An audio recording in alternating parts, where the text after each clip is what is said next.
छत्तीसगढ़ ले आए सबो जिला के अतिथि मन और संगवारी मन ला हमर सादर नमस्कार।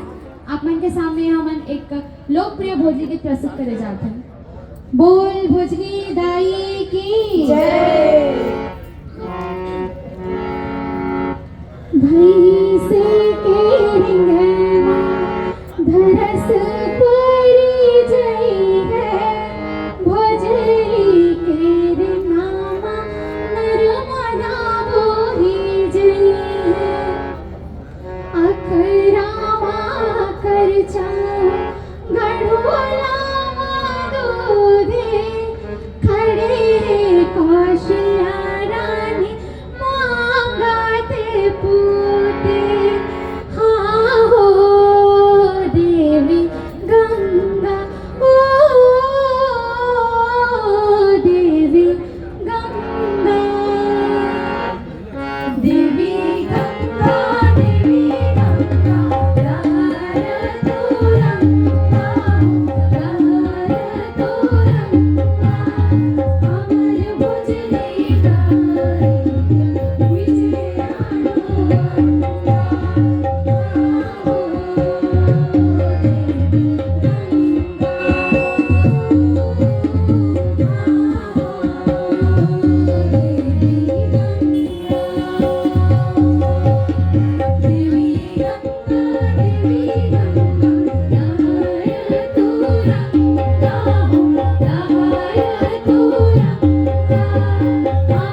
खेल एवं युवा कल्याण विभाग छत्तीसगढ़ शासन की ओर से। आइए अगले क्रम में